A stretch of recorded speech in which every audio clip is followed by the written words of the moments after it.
जय श्री राम दोस्तों, स्पिरिचुअल ज्ञान हिंदी कहानी में आप सबका दिल से स्वागत है। आज की कहानी है पिता की पेंशन का तमाचा। दोस्तों, एक माँ अकेले बिना किसी सहारे के लोगों के घरों में चूल्हा चौका बर्तन करके भी अपने बच्चों को उच्च शिक्षा और सफल आदमी बना सकती है, लेकिन वही बच्चे पढ़ लिख कर अपनी बूढ़ी माँ को बोझ समझते हैं। दिसंबर का महीना, हाथ पैर गला देने वाली ठंड, डरी सहमी सी आँखों को यहाँ वहाँ फाड़ कर वह दो बूढ़ी आंखें आशा भरी नज़रों से हर चेहरे को देखती, मानो चेहरे में वे किसी को ढूंढ रही हों। बस स्टॉप पर बैठी हुई वह बूढ़ी औरत हर आते जाते इंसान की तरफ एक सवालिया निगाह से देख रही थी, मानो कुछ कहना चाहती हो, परंतु फिर वह चुप करके बैठ जाती। तभी अचानक एक बस आकर रुकी और सब लोग उस बस में बैठने के लिए दौड़ने लगे। वह वृद्ध औरत जल्दी से उठी और उठकर जोर जोर से आवाज़ लगाने लगी, अमित बेटा, ओ अमित बेटा। ना जाने उसके कमजोर शरीर में इतनी ताकत कहाँ से आ गई। अपना बैग उठाकर तेजी से दौड़ती हुई बस की हर खिड़की के पास जाकर आवाज़ लगाने लगी, अमित, ओ अमित। लेकिन 3 से 4 मिनट बाद ही बस यहाँ से चली गई। बस जाने के बाद स्टेशन पर सन्नाटा सा छा गया। वह वृद्ध औरत धीमे कदमों से वापस बस स्टॉप पर आकर बैठ गई। स्टेशन पर समोसे बेचता एक युवक उस बुढ़िया को कब से देख रहा था। फिर उसके पास आया और बोला, क्या हुआ अम्मा? बूढ़ी औरत ने उसकी तरफ डरी हुई नज़रों से देखा और बोली, बेटा एक बात तो बताओ, टिकट काउंटर कहाँ है? बहुत दूर है क्या यहाँ से? फिर उस समोसे वाले ने युवक ने कहा, नहीं तो। फिर उस बुढ़िया ने दाईं तरफ हाथ करते हुए कहा, मेरा बेटा तो इधर टिकट काउंटर से टिकट लेने के लिए गया था, फिर अभी तक आया क्यों नहीं? वह युवक बोला, अम्मा टिकट काउंटर दाएं तरफ नहीं है, आपकी बाईं तरफ है, देखिए पास में ही टिकट काउंटर है। नहीं, मेरे बेटे ने कहा था कि गांव की टिकट किसी और टिकट काउंटर से मिलती है। यह कहकर वह मुझे यहाँ बिठाकर गया था। अब उस युवक के मन में कुछ संदेह हुआ। तभी बुढ़िया बोली, देखो ना बेटा, 2 घंटे हो गए उसे टिकट लेने गए हुए, अब मैं क्या करूँ? तभी समोसे वाले ने कहा, माँ जी आप चिंता मत करो, कितनी देर से यहाँ पर बैठी हो और आपको भूख भी बहुत जोरों की लग रही होगी। ठंड की वजह से आपके हाथ पैर भी कँपा रहे हैं।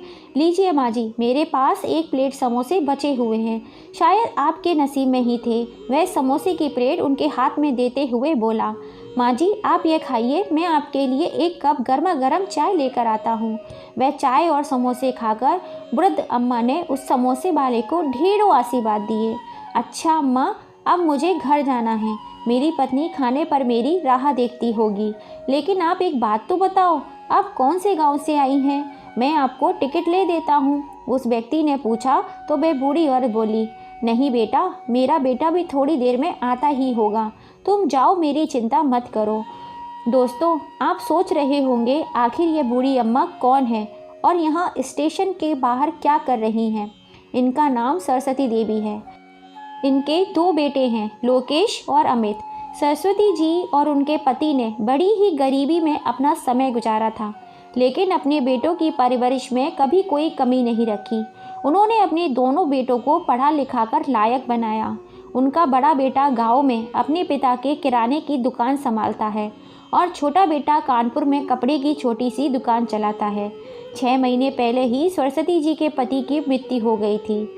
सरस्वती जी ने अपने बड़े बेटे के साथ गांव में ही रहती हैं, परंतु वहां उनकी हालत एक काम वाली बाई की तरह थी, जो दिन भर घर का काम भी किया करती थी और बातें भी सुना करती थी।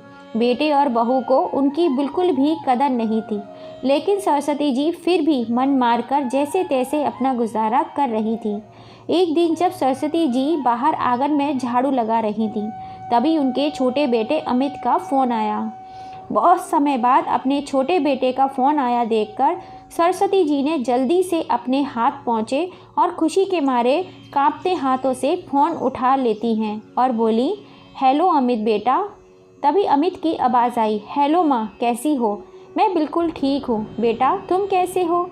माँ मैं तो ठीक हूँ, लेकिन आपकी बहू राधिका की तबीयत ठीक नहीं है। 4-5 दिनों से बहुत उल्टियाँ हो रही हैं।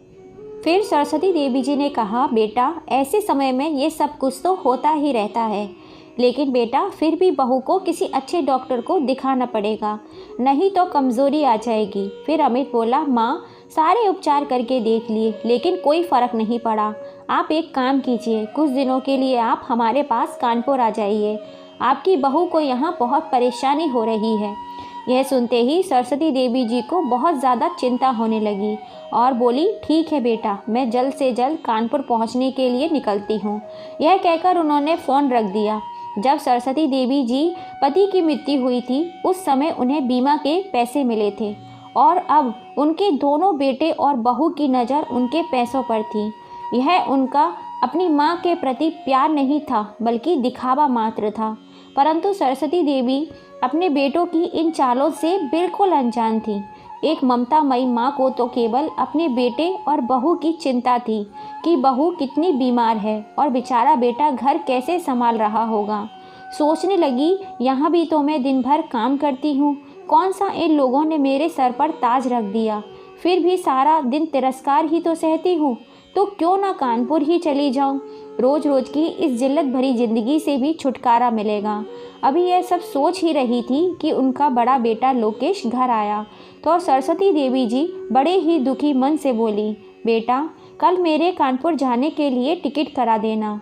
यह बात सुनकर लोकेश चौंक गया और बोला, क्यों, ऐसा क्या हो गया।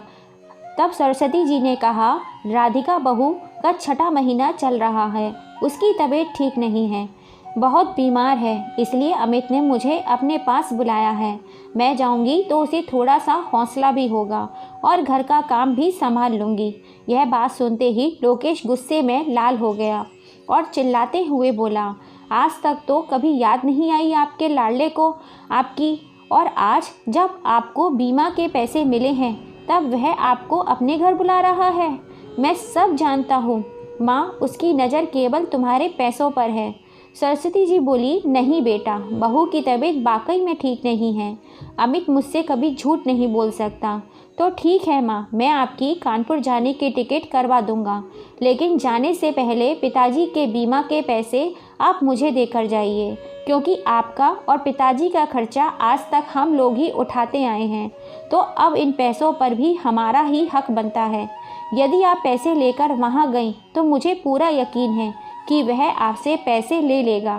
तब सरस्वती जी बोली, इस समय भी तुझे ऐसी बातें सूझ रही हैं, वहाँ बहू की तबीयत खराब है और तुझे पैसों की पड़ी है। ठीक है, यदि तुझे भरोसा नहीं है तो बीमा के पैसों में से मैं अपने खर्चे के लिए कुछ पैसा निकाल कर बाकी का सारी रकम तुझे दे देती हूँ। ऐसा कहते हुए सरस्वती जी ने कुछ पैसे अपने पास रखते हुए बाकी के सारे पैसे लोकेश को दे दिए। पैसा हाथ में आते ही लोकेश और उसकी पत्नी की आंखों में खुशी भरी चमक आ गई।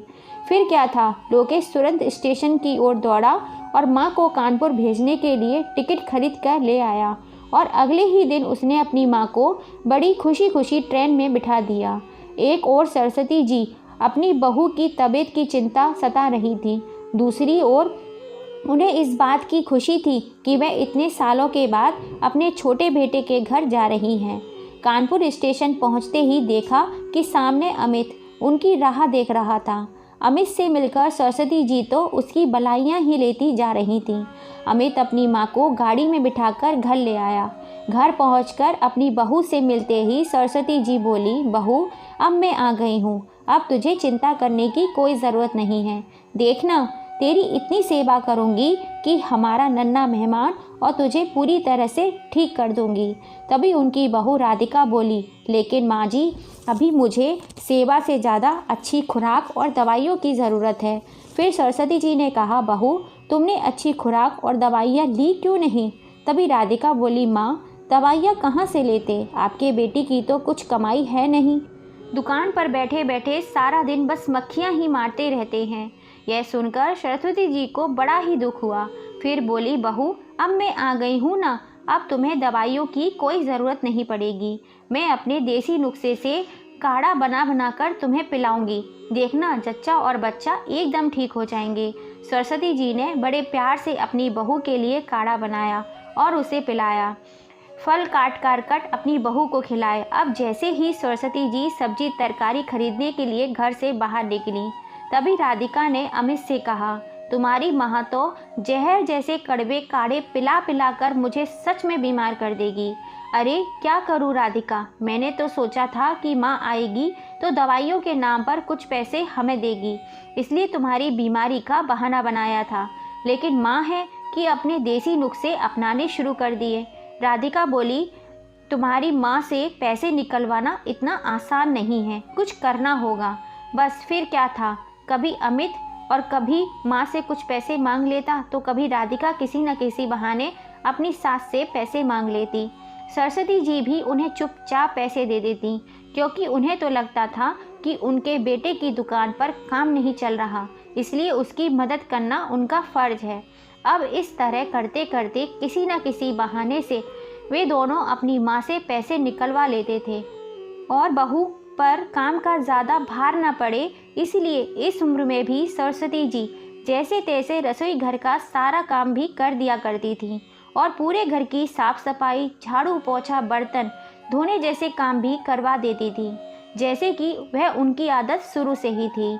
इन सब से राधिका बहुत खुश थी कि चलो बैठे बिठाए मुफ्त की नौकरानी भी मिल गई और पैसे भी आ रहे हैं।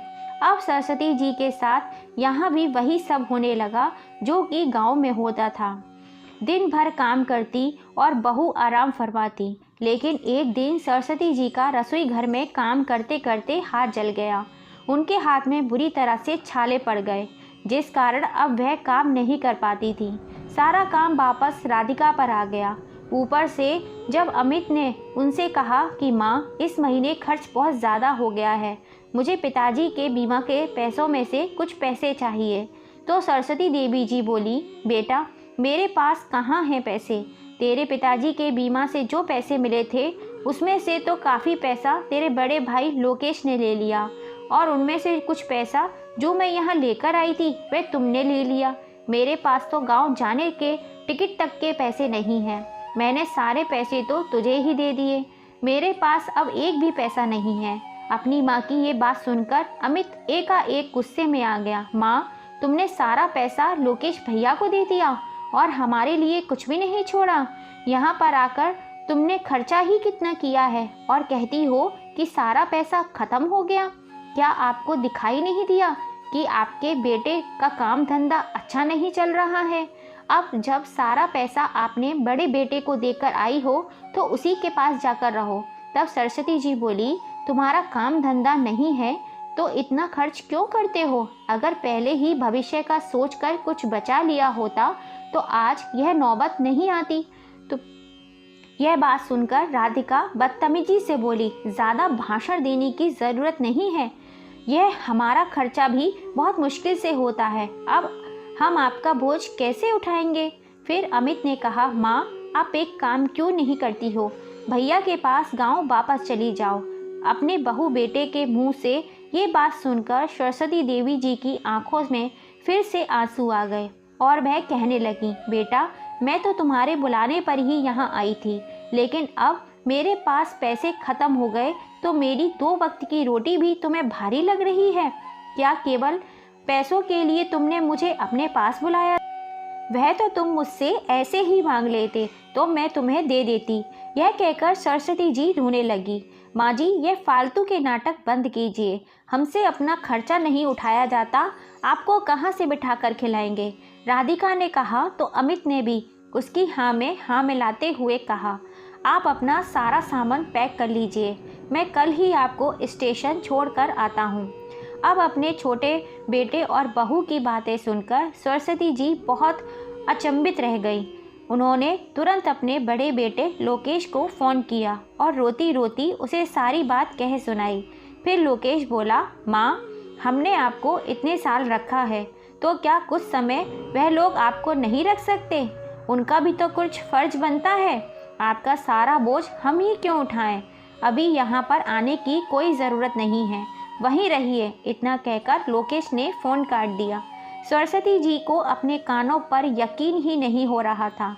क्या यही दिन देखने के लिए अपने दोनों बेटों को पाल पोस कर बड़ा करके इतना काबिल बनाया था कि आज अपनी माँ की जिम्मेदारी उन्हें बोझ लग रही है। आखिर यह दोनों किस जन्म का बदला ले रहे हैं मुझसे। सरस्वती जी अपने भाग्य को कोसने लगीं कि यह दिन देखने से पहले भगवान ने मुझे अपने पास क्यों नहीं बुला लिया। सरस्वती जी अपने बेटे के मुंह में अपना गांव छोड़कर कानपुर आई थी। उन्हें नहीं पता था कि वह बेटा उनके साथ ऐसा बर्ताव करेगा।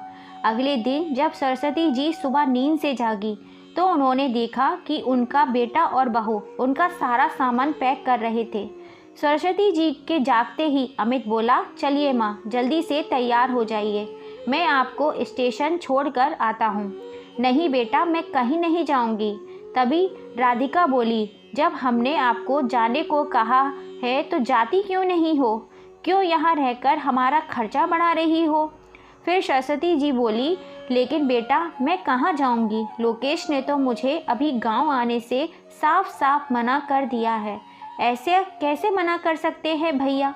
मैं भी तो देखता हूँ। चलिए मैं आपको गांव छोड़ कर आता हूँ। इतना कहकर अमित अपनी माँ सरस्वती जी को बस स्टॉप पर ले गया और उसके बाद टिकट लेने का कहकर गायब हो गया। अब बूढ़ी माँ सरस्वती जी बेवश होकर अपने बेटे की राह देख रही थी और मायूस होकर बस स्टॉपेज पर बैठी हुई थी। एक दिन पूरा बीत गया और रात भी निकल गई, लेकिन उनके बेटे अमित का कुछ अता पता नहीं था। अगले दिन जब सुबह हुई तो वह समोसे वाला फिर से समोसे बेचने के लिए बस स्टेशन पर आया। उसे ये देखकर बहुत दुख हुआ कि वह बूढ़ी अम्मा अभी तक अपने बेटे का इंतज़ार में बस स्टॉप पर इस कड़कड़ाती ठंड में एक पतली सी चादर अपने ऊपर डाले हुए निढाल सी पड़ी हुई हैं। तभी थोड़ी देर बाद एक बस आकर रुकी और उसमें से एक न्यूज़ रिपोर्टर निकला। न्यूज़ रिपोर्टर की नज़र निढाल सी पड़ी हुई अम्मा की ओर गई। वह न्यूज़ रिपोर्टर एक वृद्ध आश्रम भी चलाता था। अक्सर वह बस में आया जाया करता था, इसलिए समोसे बेचने वाला उसे जानता था। तो उस समोसे वाले ने बूढ़ी अम्मा की ओर इशारा करते हुए उस न्यूज़ रिपोर्टर को उनके पास बुलाया और उसे समोसे वाले ने कल की हुई सारी घटना उसे बताई। उस न्यूज़ रिपोर्टर ने अम्मा से पूछा, अम्मा आप कहाँ से आई हैं? आपका घर कहाँ है? भूख प्यास ठंड की वजह से उनके हाथ पैर भी जम चुके थे, मुंह से आवाज़ भी नहीं निकल रही थी। तभी जल्दी से उस रिपोर्टर ने गर्मा गर्म चाय और कुछ बिस्किट लाकर अम्मा को खिलाए। तब कहीं जाकर अम्मा के शरीर में थोड़ी सी जान आई। फिर उस रिपोर्टर ने पूछा, अम्मा आप कहाँ से आई हैं? रिपोर्टर के इतना पूछने पर सरस्वती जी ने अपना सारा हाल कह सुनाया और कहते हुए रोने लगीं। बेटा, मुझे बिल्कुल उम्मीद नहीं थी कि मेरे बेटे और बहू मेरे को यहाँ हाल में छोड़कर चले जाएंगे, लेकिन अब मैं किसी बेटे के साथ रहना नहीं चाहती हूँ। सारी बात सुनने के बाद उस रिपोर्टर की आंखों में आंसू आ गए। तब वे उन्हें अपने वृद्ध आश्रम में ले गया और कहने लगा, अम्मा जब तक आपके परिवार वालों को सज़ा नहीं मिलती तब तक आप यहाँ आराम से रह सकती हो। तो सरस्वती जी बोली, कहने लगी, मुझे किसी को सज़ा नहीं दिलवानी है, लेकिन मैं उस नरक में अब वापस भी नहीं जाना चाहती हूँ। अपने जीवन की बाकी के बचे हुए दिन यहीं काट लूँगी। फिर उस रिपोर्टर ने उनकी वीडियो बनाकर सोशल मीडिया और टीवी पर टेलीकास्ट कर दी कि कहते हैं कि बच्चों के लिए माँ बाप ही उनकी पूरी दुनिया होती है। शायद इसीलिए ही माँ बाप को भगवान का दर्जा दिया गया है। मगर बड़े होने पर कई बार बच्चों को माँ बाप बोझ क्यों लगने लगते हैं? वही कुछ बच्चे उनको वृद्ध आश्रम छोड़ आते हैं तो कई उनके बारे में बिना सोचे समझे घर से ही निकाल देते हैं। आज भी ऐसी ही एक घटना घटी है 65 वर्ष की सरस्वती देवी जी के साथ। उनके पति की मृत्यु होने के बाद उनके बेटों ने भी उन्हें दर दर की ठोकरें खाने पर मजबूर कर दिया। आखिर ऐसा कब तक चलता रहेगा? न्यूज़ कवर करके और सरस्वती जी को सांत्वना देकर न्यूज़ रिपोर्टर वहां से चला गया। सरस्वती जी को वृद्ध आश्रम में रहते हुए अभी 4 से 5 दिन ही हुए थे कि उनके पास वृद्ध आश्रम का संचालक आया और कहने लगा, आपका बेटा और बहू आपसे मिलने के लिए आए हैं। सरस्वती जी यह सुनकर बड़ी हैरान रह गईं। साथ ही उनके चेहरे पर खुशी के भाव भी आ गए कि आखिरकार उनके बच्चों के मन में उनके प्रति प्यार उमड़ आया। परंतु जैसे ही बाहर आई, उन्होंने देखा कि 25 साल का एक नवयुवक अपनी पत्नी के साथ उनका इंतजार कर रहा था। उसे देखकर सरस्वती जी निराश होकर वापस आने लगीं, क्योंकि वह उस लड़के को जानती नहीं थी। परंतु उसी समय उन्हें पीछे से आवाज़ आई, सरस्वती काकी, पहचाना नहीं? अपने बेटों की अब यह आवाज़ सुनकर उनकी हैरानी का ठिकाना न रहा, क्योंकि इस नाम से तो केवल राजू ही पुकारता था। सरस्वती जी ने पीछे की ओर देखा और विष में भरी नज़रों से उस लड़के की ओर देखने लगी और थोड़ी देर देखती ही रही, और यह तो राजू था। उसे देखते ही सरस्वती जी की आंखों में एक अजीब सी चमक आ गई। कितना बड़ा हो गया रे तू! 13-14 साल का था जब तुझे आखिरी बार देखा था।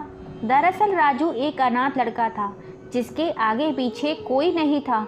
उसकी हालत पर तरस खाकर सरस्वती जी और उनके पति ने उसे अपनी किराने की दुकान में काम दे दिया था।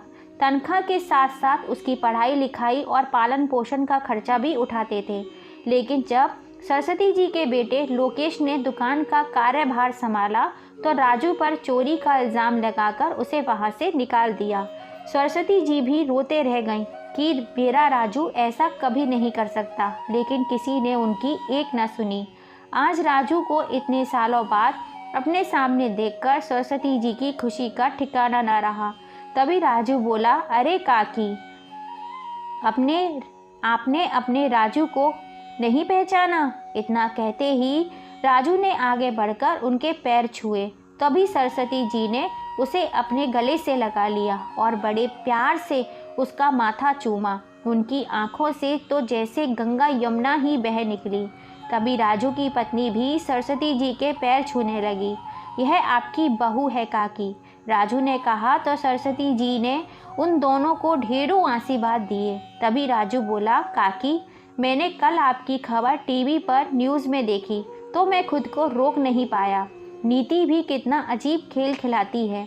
जिन लोगों की माँ होती है उन लोगों को माँ की कदर नहीं होती, और यहाँ मैं अनाथ माँ के प्यार को आज तक तरस रहा हूँ, क्योंकि मैं और आपकी बहू आपको लेने आए हैं। अब आप हमारे साथ हमारे घर पर रहेंगी। नहीं बेटा, मैं तुम्हारे साथ कैसे जा सकती हूँ? मैं यहीं पर बहुत अच्छी हूँ, किसी पर बोझ नहीं बनना चाहती। ज़िंदगी के कितने दिन बचे हैं, यहीं रहकर जैसे तैसे गुजार लूँगी। काकी, बचपन में आपने जो प्यार और सहारा मुझे दिया, उस प्यार को कैसे भूल सकता हूँ? यह आपका एहसान ही था मुझ पर कि मैं आज एक बड़ी मल्टीनेशनल कंपनी में मैनेजर के पद पर कार्यरत हूँ, और आज मैं आपकी एक भी नहीं सुनने वाला। आपको हमारे साथ चलना ही होगा। ऐसे कहते हुए राजू सरस्वती जी का हाथ पकड़कर अपनी ओर खींचने लगा, लेकिन सरस्वती जी आंखों में आंसू लिए जस से तस खड़ी रहीं। तभी उसकी पत्नी ने कहा, अगर आप हमारे साथ चलेंगी तो हमें माँ का प्यार मिल जाएगा और हमारे बच्चों को दादी की छाया। फिर राजू आंखों में आंसू लिए सरस्वती जी के पैरों में गिर गया और बोला, इतने एहसान किए हैं आपने मुझ पर, बस एक एहसान और कर दो, हमारे साथ चलने के लिए मना मत करो। राजू और उसकी पत्नी को इस तरह मिन्नत करते देख सरस्वती जी की आंखों से प्यार भरे आंसुओं का झरना फूट पड़ा। उन दोनों को गले से लगाकर वे खूब रोई और उनके साथ चलने को तैयार हो गई। आज राजू को अपनी माँ मिल गई और सरस्वती जी को परिवार का साथ। यह रिश्ता अनोखा ज़रूर था, परंतु अनमोल था। माता पिता के भाग्य की ऐसी विडंबना जिन बच्चों के लिए भी पूरा जीवन खपा देते हैं। उम्र के आखिरी पड़ाव पर वह बच्चे उनकी परवरिश से हाथ खींच लेते हैं। बेटे आलीशान मकान में रहते हैं, लेकिन बूढ़े माँ बाप के लिए उस मकान में जगह नहीं है। जीवन के अंतिम मुकाम पर पहुंचकर माँ बाप खुद को थका हुआ महसूस कर रहे हैं। बच्चे आज के दौर में बूढ़े माँ बाप को बोझ समझने लगे हैं। लोग कहते हैं किसी एक के चले जाने से ज़िंदगी नहीं रुकती, लेकिन क्या कोई नहीं जानता कि लाखों के मिल जाने से उस माँ की कमी कभी पूरी नहीं होती। दोस्तों, क्या सरस्वती जी के बेटों ने जो उनके साथ किया वह सही था या गलत? क्या सरस्वती जी को अपने बेटों को सज़ा देनी चाहिए थी या नहीं? अपनी राय हमें कमेंट करके ज़रूर बताइएगा। फिर मिलेंगे ऐसी ही किसी कहानी के संग। जय श्री राम दोस्तों।